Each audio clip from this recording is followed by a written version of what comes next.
Chapter 7, Assault. The helicopter was coming in for a landing, Alexander went on. We all watched it land without saying a word. The two crewmen got out, came over to where we were standing, and fixed their eyes too on Anastasia. A group of armed, robust fellows silently stood watching this lone figure in an old cardigan standing before them, and immediately it was clear to all they must capture this woman. The only question was, what was the most accommodating way to make the capture? After a long pause, Boris Moisevich laid it down in black and white. Anastasia, you realize you represent a valuable resource for science.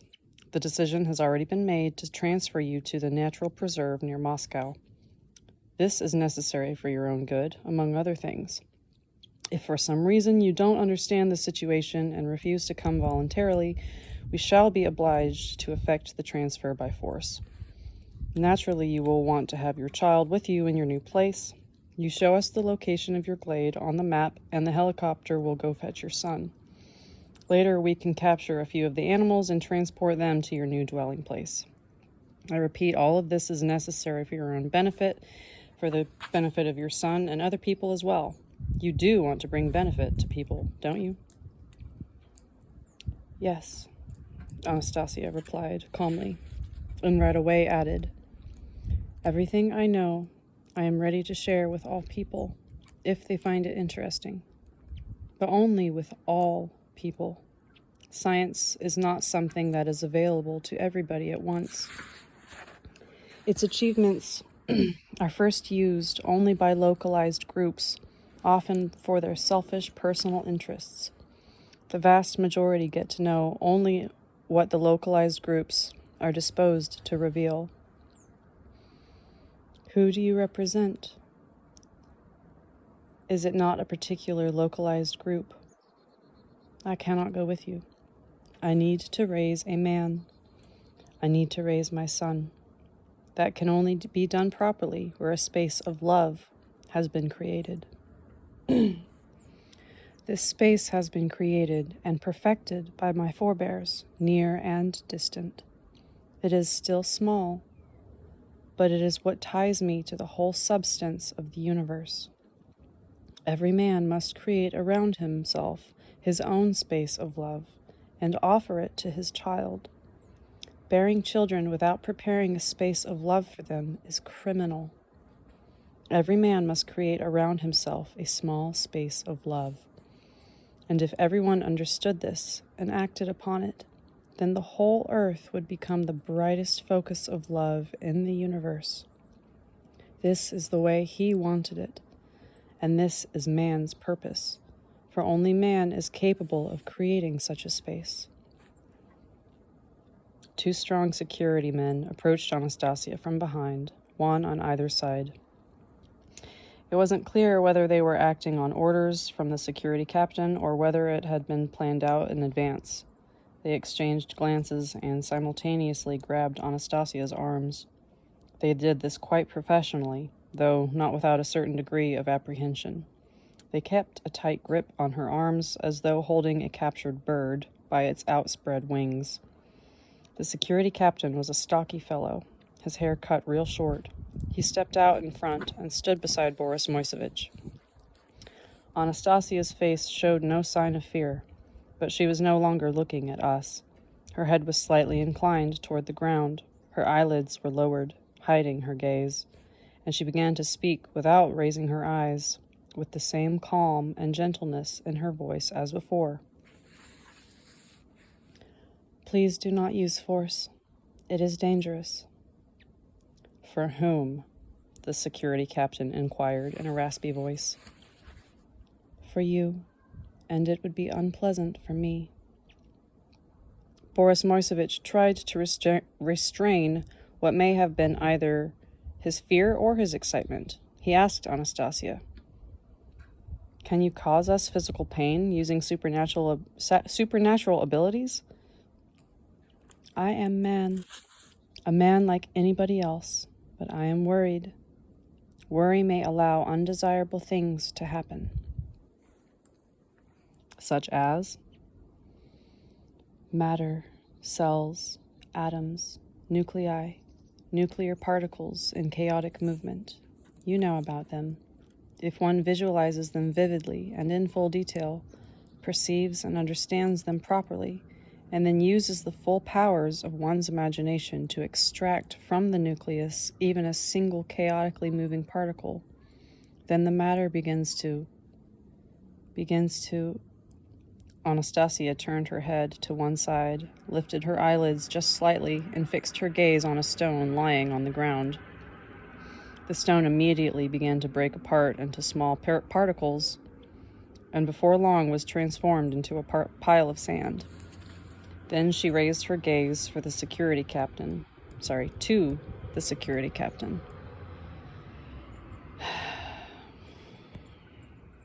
Squinting her eyes into a concentrated stare.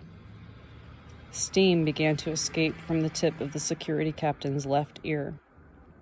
The tendon slowly, millimeter by millimeter, began to disappear, and suddenly the young guard standing beside him went white with fear as he drew his pistol from its holster. He did it automatically, like a professional soldier without thinking. He aimed the pistol directly at Anastasia and discharged the whole cartridge. No doubt the thoughts of each one of us at that moment were racing at top speed. And something happened, which you occasionally hear about with soldiers in wartime, when in extreme conditions they see a grenade or a bullet in motion. And even though a grenade or, I lost my place.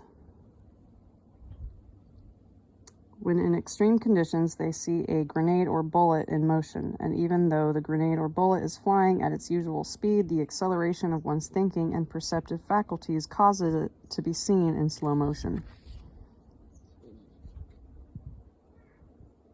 I watched as the bullets from the frightened security guard's gun flew at Anastasia one after another. The first bullet grazed her temple. The rest of the bullets never reached her. They dissolved into dust while still in flight, just like the stone which she had trained her gaze upon earlier. We all stood there stupefied. We stood and watched as a stream of blood flowed down Anastasia's cheek from under her kerchief. The guards holding Anastasia by the arms stepped back from her when they heard the gunshots, but they didn't let go of her. They had got her in a near-death grip and were pulling her in opposite directions. All at once, a palish bluish glow flooded the ground around us. It came from somewhere up above and quickly intensified. It dazzled us, making us incapable of moving or speaking. In the unusual quiet that followed, we heard Anastasia say, "Please let go of my arms. I may not be able to. Let go, please." But the petrified guards did not let go their death grip. Now I realize why she raised her arm in a characteristic gesture when she was talking with you.